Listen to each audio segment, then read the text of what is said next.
नमस्कार दोस्तों, स्वागत है आप सभी का आज पाठशाला पर। मैं हूँ आकाश मिश्रा। तो चलिए शुरू करते हैं हम आज की करंट अफेयर की क्लास।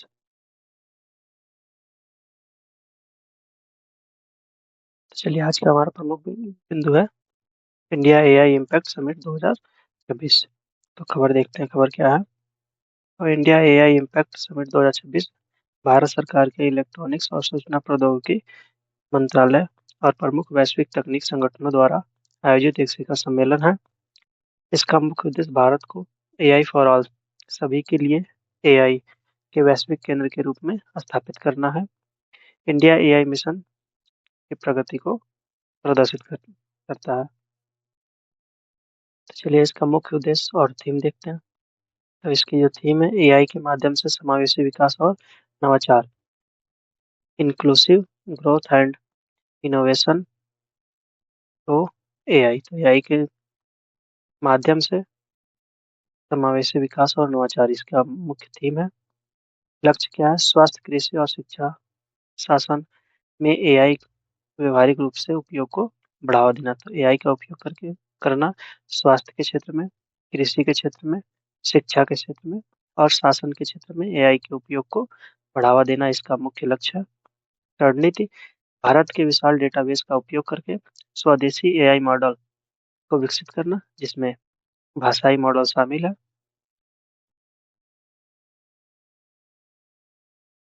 चलिए शिखर सम्मेलन के मुख्य तथ्य देखते हैं क्या क्या थे। तो इंडिया एआई मिशन, इस सम्मेलन में 10,000 से अधिक जीपीयू यानी कि ग्राफिक्स प्रोसेसिंग यूनिट वाले सुपर कंप्यूटर स्ट्रक्चर के अपडेट्स साझा किए गए। स्टार्टअप इकोसिस्टम, भारतीय एआई स्टार्टअप के लिए विशेष फंड और वैश्विक निवेश के साथ साझेदारी की घोषणा की गई। एआई सुरक्षा और नैतिकता, global partnership on artificial intelligence GPAI के सिद्धांतों के तहत एआई के सुरक्षित और नैतिक उपयोग पर सहमति जताई गई। कौशल विकास, 2026 के अंत तक लाखों युवाओं को एआई कौशल में प्रशिक्षित करने के लिए फ्यूचर स्किल प्राइम जैसे प्लेटफॉर्मों का विस्तार किया गया। चलिए इसके कुछ अपेक्षित परिणाम देखते हैं क्या क्या होंगे।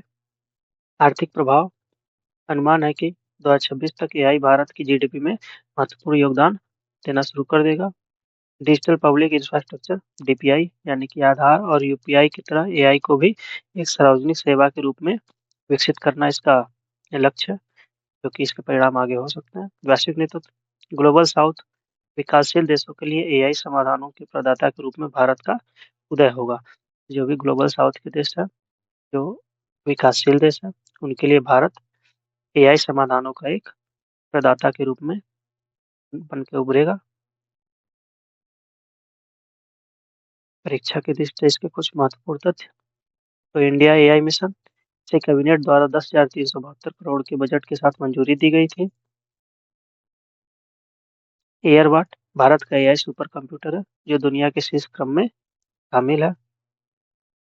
ग्लोबल पार्टनरशिप ऑन एआई, जिसको जीपीएआई के नाम से जानते हैं, भारत का इस अंतर्राष्ट्रीय संगठन का संस्थापक और पूर्व अध्यक्ष रहा है।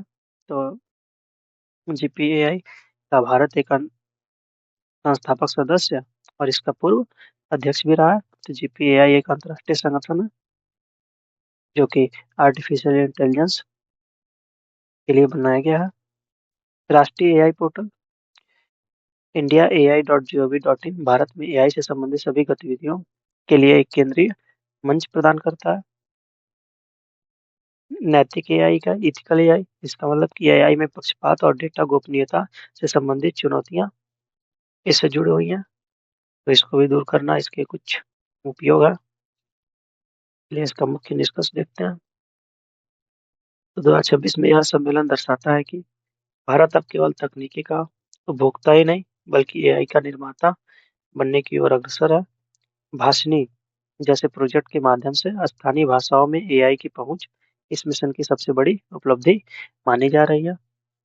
तो इस कंप्लीट निष्कर्ष देखें तो ये निकलता है कि भारत अब एआई का केवल उपभोक्ता नहीं रहा डिजिटल तकनीकों का, बल्कि इनका उपयोगकर्ता के साथ साथ उत्पादन करता भी है। और आने वाले समय में ये इसका बड़ा बाजार बनने की संभावना है और ये अब यहाँ से भारत से तकनीकी इम्पोर्ट ही नहीं बल्कि एक्सपोर्ट भी किए जाएंगे। तो चलिए अगली खबर देखते हैं। नारियल का जड़ विल्ट रोग। तो खबर क्या है? नारियल का जड़ विल्ट रोग भारत में नारियल उत्पादन को सीमित करने वाले प्रमुख जैविक तनावों में से एक है। खासकर केरल, तमिलनाडु और कर्नाटक में यह बीमारी तेजी से फैल रही है, जिससे भारी उपज को नुकसान हो रहा है। यह राष्ट्रीय कृषि चिंता का विषय बन गई है। तो एक जड़ विल्ट रोग एक जीवाणु के कारण उत्पन्न रोग है, जो कि नारियल के पेड़ जड़ों से उत्पन्न होता है। यह पौधों को पीला कर देता है, फल समय से पहले गिरने लगते हैं, नष्ट होने लगते हैं। चलिए इसका मुख्य कारण देखते हैं। यह रोग एक प्रकार का बैक्टीरिया जैसे जीव के कारण होता है। तो बैक्टीरिया जैसे जीव के कारण होता है, लेकिन वो वास्तव में बैक्टीरिया नहीं होता, थोड़े से अंतर होते हैं इनमें, जिसे फाइटोप्लाज्मा कहते हैं। संक्रमण का प्रकार, तो फाइटोप्लाज्मा पौधों के फ्लोएम ऊतक में रहता है। यह पोषक तत्वों के प्रभाव को बाधित कर सकता है। फैलाव, मुख्य रूप से यह रस चूसने वाले कीट वेक्टर द्वारा एक पेड़ से दूसरे पेड़ में फैलता है। बढ़ाने वाले कारक, अनियमित वर्षा, तापमान की चरम सीमा और जल जमाव जैसी जलवायु परिस्थितियां रोग के प्रसार को बढ़ा सकती हैं। इसके प्रमुख लक्षण कुछ निम्न है। तो बीमारी में के लक्षण धीरे धीरे दिखाई देते हैं। अक्सर ये अन्य समस्याओं के साथ भ्रमित हो सकते हैं, जैसे पत्तियों का मुरझाना। सबसे पहला विशिष्ट लक्षण है, पत्तियां कठोरता खो देती हैं और नीचे की ओर लटक जाती हैं। पीलापन, पत्तियों में पीलापन आना धीरे धीरे शुरू हो जाता है और ये अंदर की ओर फैलने लगती है। रिबिंग, यानी कि पत्तियों की पट्टियां अंदर की ओर मुड़ती हैं, जिससे पूरी पत्ती एक कप जैसी आकार ले लेती है, जिसे रिबिंग कहते हैं। जड़ों का सड़ना, इसमें जड़ सड़ने लगती है, जिससे पानी और पोषक तत्व का अवशोषण कम हो जाता है। उपज में कमी होती है, तो फूलों की संख्या कम हो जाती है और परिपक्व नारियल गिर जाते हैं, जिससे समग्र उपज में भारी गिरावट आती है। चलिए इसके कुछ प्रबंधन और उपचार देखते हैं। तो जैसे फफूंदनाशकों का उपयोग करना, खासकर मानसून से पहले, काफी प्रभावी माना जाता है, जिससे ये रुक सकता है। कीट वेक्टर की आबादी को नियंत्रित करने के लिए कीटनाशकों का उपयोग करना आवश्यक होता है। प्रतिरोधी किस्में, जैसे रोग के प्रति सहनशील नारियल की किस्में जैसे सीजीडी की पहचान करना और उन्हें बढ़ावा देना, इस रोग के कुछ उपाय हैं प्रमुख। जबकि इसको जड़ से खत्म करने का कोई उपाय नहीं है, बस इसके रोकथाम के लिए कुछ ये उपाय हैं, तो इनको देखेंगे। चलिए अब परीक्षा की दृष्टि से कुछ महत्वपूर्ण देख लेते हैं क्या क्या है। तो इस रोग का कारण क्या है? तो फाइटोप्लाज्मा जीवाणु जैसा एक जीव होता है। प्रसार का तरीका, कीट वेक्टर, वेक्टर कीट के द्वारा इसका प्रसारण होता है। इस रोग का प्रभावित राज्य मुख्य रूप से केरल, कर्नाटक और तमिलनाडु, जहाँ भारत के नारियल उत्पादन का लगभग 70 से 80% नारियल यहीं से उत्पादित होता है। लक्षण, पत्तियों का मुरझाना और पीला पड़ना इसके प्रमुख लक्षण है। चलिए अब अगली खबर देखते हैं। यूएनएचआरसी की अध्यक्षता, तो हाल ही में इंडोनेशिया को यूएनएचआरसी की अध्यक्षता मिली है। तो चलिए देखते हैं खबर क्या है। इंडोनेशिया ने पहली बार संयुक्त राष्ट्र मानवाधिकार परिषद की अध्यक्षता संभाली है।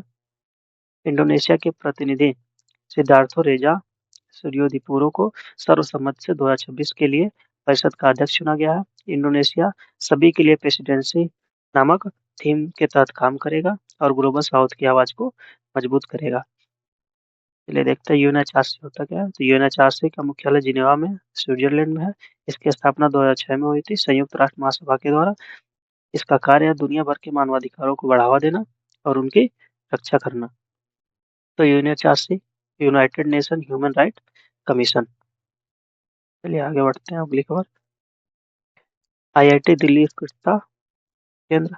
तो खबर क्या है? आईआईटी दिल्ली परिसर में वैद्युत और विनिर्माण उत्कृष्टता केंद्र का उद्घाटन किया गया है। इसका केंद्रीय मंत्री विद्युत केंद्रीय विद्युत मंत्री मनोहर लाल ने इस केंद्र का उद्घाटन किया है। इसे आईआईटी दिल्ली, केंद्रीय विद्युत नियामक आयोग और grid controller of India limited द्वारा संयुक्त रूप से स्थापित किया गया है। यह केंद्र बिजली के क्षेत्र और नियामक मुद्दों पर शोध करेगा। देखते हैं सीईआरसी क्या होता है। तो सेंट्रल इलेक्ट्रिसिटी रेगुलेटरी कमीशन है, जिसे हम केंद्रीय विद्युत नियामक आयोग कहते हैं। यह भारत में बिजली व्यापार को विनियमित करने का काम करता है।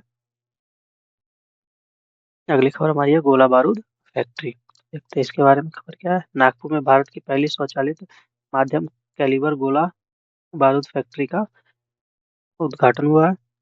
तो विस्तार देख रक्षा मंत्री राजनाथ सिंह ने सोलर इंडस्ट्रीज की इस नई निर्माण सुविधा का उद्घाटन किया है। यह संयंत्र भारतीय सेना और नौसेना के लिए 30 mm गोला बारूद का उत्पादन करेगा और रक्षा उत्पादन में आत्मनिर्भर भारत की पहल को बढ़ावा देगा।